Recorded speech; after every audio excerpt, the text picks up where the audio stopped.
This, of course, is night one of the Democratic National Convention. Ostensibly, the theme is unity, with speakers ranging ideologically from Bernie Sanders to John Kasich. You know, in the past, these conventions, as you well know, are really sort of these celebratory affairs. A lot is known about the outcome well ahead of time.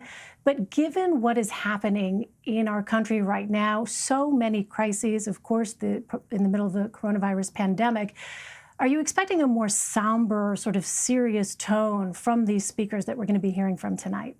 It's likely, given that they're going to focus, Elaine, on the pandemic, the economic downturn, and the national ongoing reckoning about race and policing. That is, those are the three main themes tonight.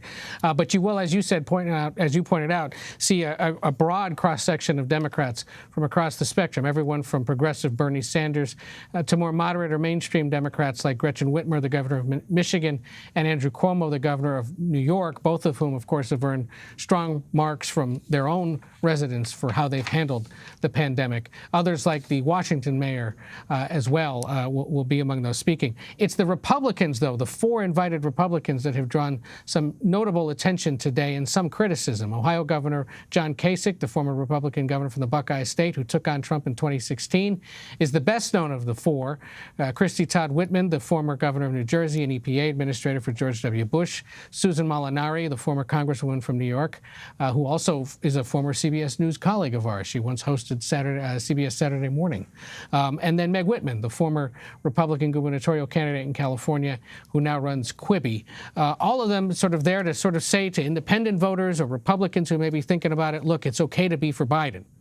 And there was a notable op-ed in the Wall Street Journal today from Rahm Emanuel, the former White House chief of staff and congressman, who said that the concept of Biden Republicans is one that he hopes his party can embrace and make use of in the coming months and try to turn those perhaps disaffected or former Republicans into lifelong Democratic supporters.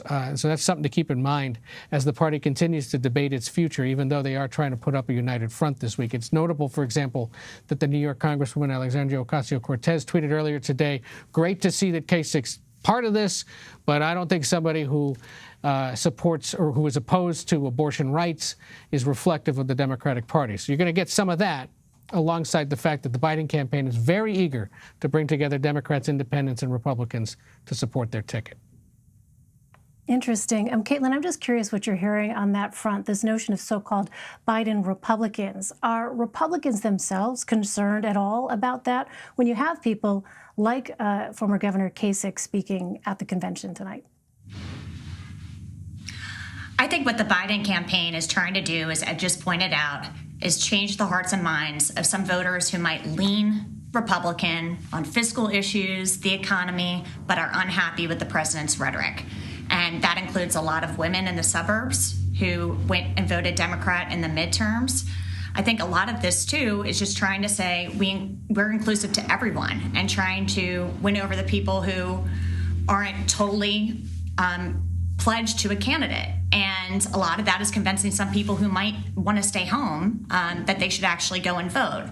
So I think the conventions provide an opportunity for the campaign to really address how they plan to deal with the big issues that we face as a nation, from the health aspects of coronavirus to the economy and to racial inequality, and that the more people they can get on board to say that Joe Biden is the candidate who is prepared to lead and focus on those things and have an agenda to turn this around, they're going to welcome anyone to come speak about that.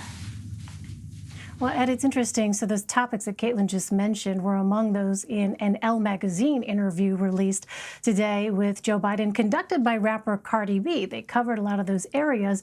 However, I wonder, with respect to reporters, Ed, what kind of access do you have? Has he granted many interviews to reporters themselves? A lot of work in that sentence.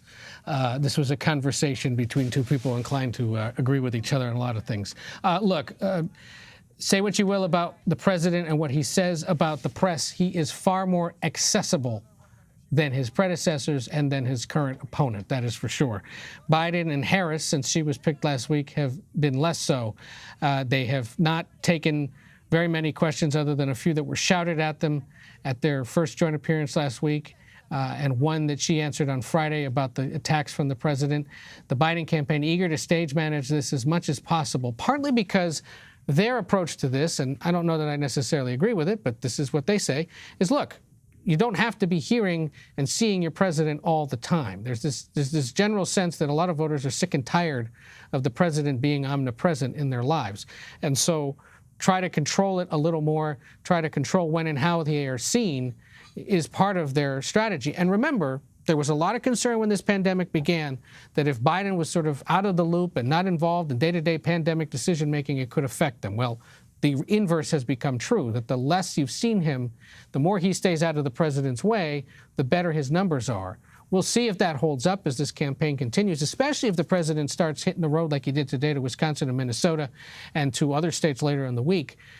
And then the numbers in those states start to improve for the president. That will compel Biden and Harris to get out there a little more, even though they're trying, as a political matter, to hew to the guidance of public health officials and scientists who say that distancing is more important, and putting a 77-year-old man out there to campaign could be risky. But it has been mighty frustrating to try to talk to Biden, get questions answered from him. If this were a normal period, and how many times do we say that every day, we'd probably be talking to him far more, and he'd probably be creating a lot of self-inflicted verbal wounds for himself, which is part of why his campaign doesn't mind that this pandemic has created for them a valid excuse that he should stay away from reporters. But, you know, it's certainly frustrating. We'd love to talk to him more. I mean, over the course of this campaign/pandemic, I think I've had an opportunity to ask him 2 questions in 2 of these different, very well organized and orchestrated press conferences. But it's only because they put our names on a list. It's not like it's an extemporaneous thing where he's answering questions going in and out of an event. For our colleagues in newspapers like Anita, it's even doubly frustrating because he's taken very few questions from print media over the course of the last several months. We will see if that accessibility to the candidate changes here as the weeks wear on. Ed O'Keefe, Caitlin Conant, and Anita Kumar, thank you all very much.